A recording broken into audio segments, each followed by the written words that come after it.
Good Friday afternoon, guys. I didn't do any recording yesterday, but quick show before they unload me here. Here's our load.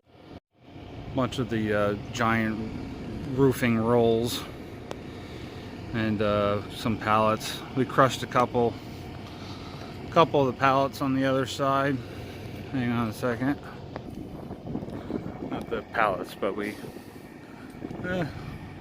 smushed down this box here by putting the strap on there. Squished the thing on top of it, and then that box right there, I barely put any pressure on it and it just collapsed. Oh well. I want them putting pallets on there like that. You're gonna have crushed boxes. There's not really much you can do about it. I mean, I was lucky I didn't crush this one. I put very little pressure on it, and they didn't want to crush. They should put it on a dry van. That's all I can say. So I do my best, but you can only do so much. So I'll talk to you guys in a second. Here's that plug.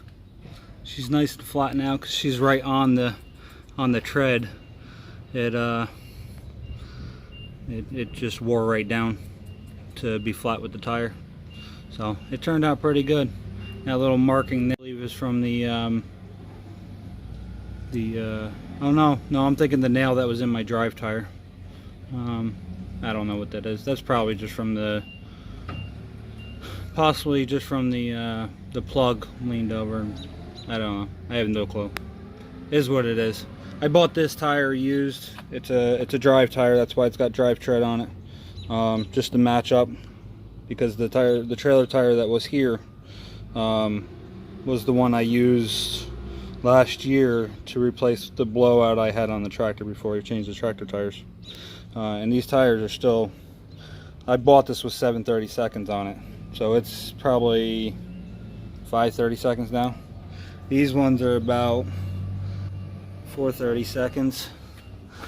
No, this one's actually really bad right now. It wasn't.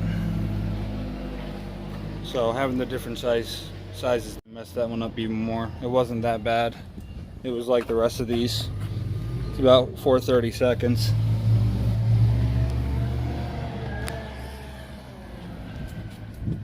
Take a look at these ones. Same thing. It's got good tread depth there. It's just that other one that's actually really bad now. That one. I think that's another nail. She's not leaking though.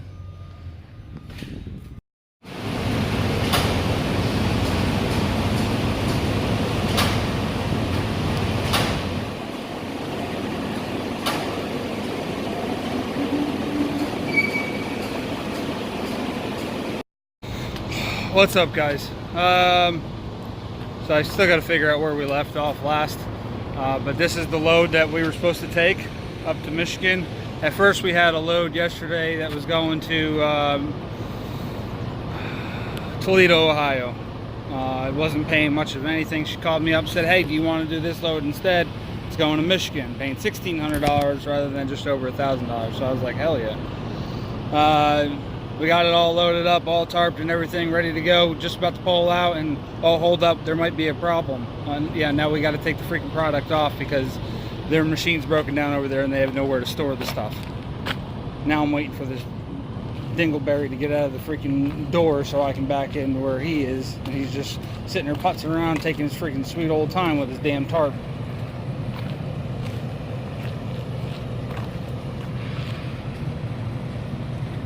And then as soon as they pull this shit back off, we got to run back out back and grab our load. We're grabbing a different load going to Cleveland, which I guess she just got the date moved up on, so I don't know, we'll see what happens. I'll let you guys know in a few minutes once we're out of here. I got 4 more straps I got to pop off of this real quick. I wanted to get back in this door before I went and did it, but everything else is off. I did it in another bay because it started pouring here. But now that the rain lifted back up, I can sitting out here, we'll just wait for him to get out of my door, or out of the door I need rather. So talk to you in a minute, guys. So this is what I ended up with. Just our normal product here that we used to take out of here all the time.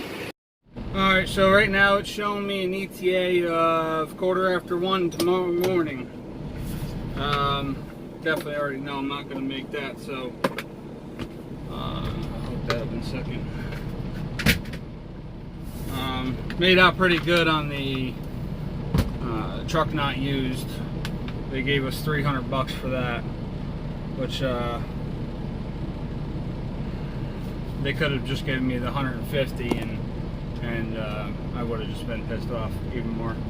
But this is what it is. At least she got another load to throw me on real quick. I can't do anything with these yellow shirts. Actually, I can try to clean that lens up a little bit. Sorry about that. I'm going to make myself something to eat real quick, and then I'm going to hit the road. I got to meet back up with the wife.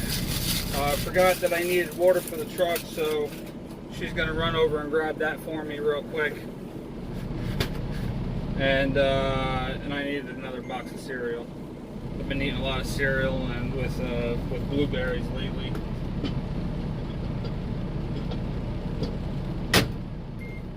So she's gonna grab me some of that. I'm gonna make her run about a half an hour from the house up to the truck stop that I was parking at when they were redoing, or my truck stop that I park at normally. This way I don't get off of 81. I don't hit any back roads. I just keep on going, because as I haven't shown any time being used today. I started at 11 o'clock. Alright, got cut off by a phone call there. As I was saying, I started at 10 o'clock this morning, and it's 2 o'clock now. So I didn't, and that's without starting my clock. So I just showed myself a 30-minute break, made some food, ate a burrito real quick, and I'm gonna eat some my favorite, some Brussels sprouts. These things are awesome. They're it's seasoned Brussels sprouts in the freezer section. From Green Giant. Pull out the bag here real quick. There you go. Real nice and easy. It's a steamer bag from Green Giant, like I was just saying, and it's seasoned, no artificial preservative or flavors or preservatives, seasoned with sea salt and cracked pepper. They're delicious. Anyway,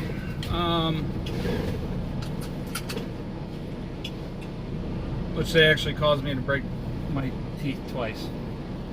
Not them specifically, but the fork I was biting into when I was eating the Brussels sprout. Anyway, that's neither here or there.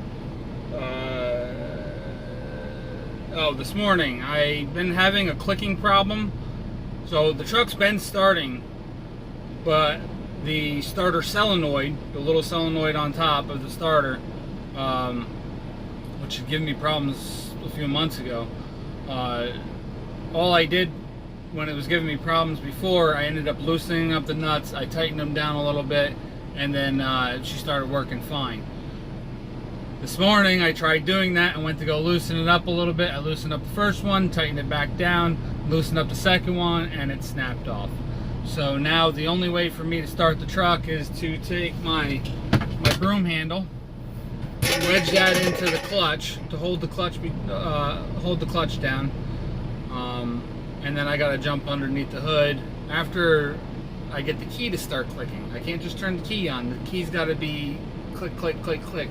I don't know if it's some type of a safety switch inside of it or what, but it's got to be doing the clicking noise in order for me to jump that solenoid. As soon as it starts doing that clicking noise, I can jump under there with I'm using a pair of needle nose pliers so that I can just hit both points at the same time, and I don't have to try to, touch one and reach over to the other one.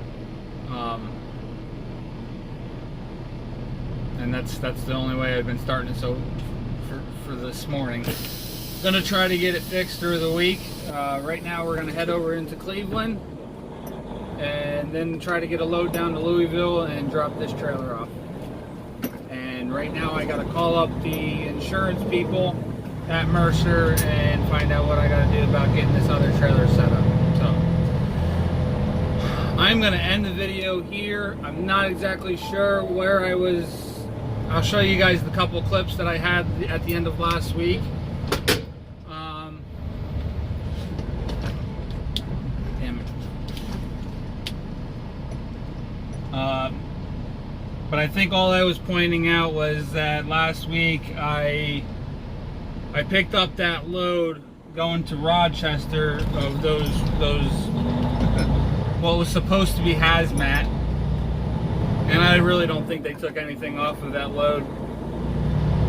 I think they just took the hazmat portion off of it, saying that it required placards.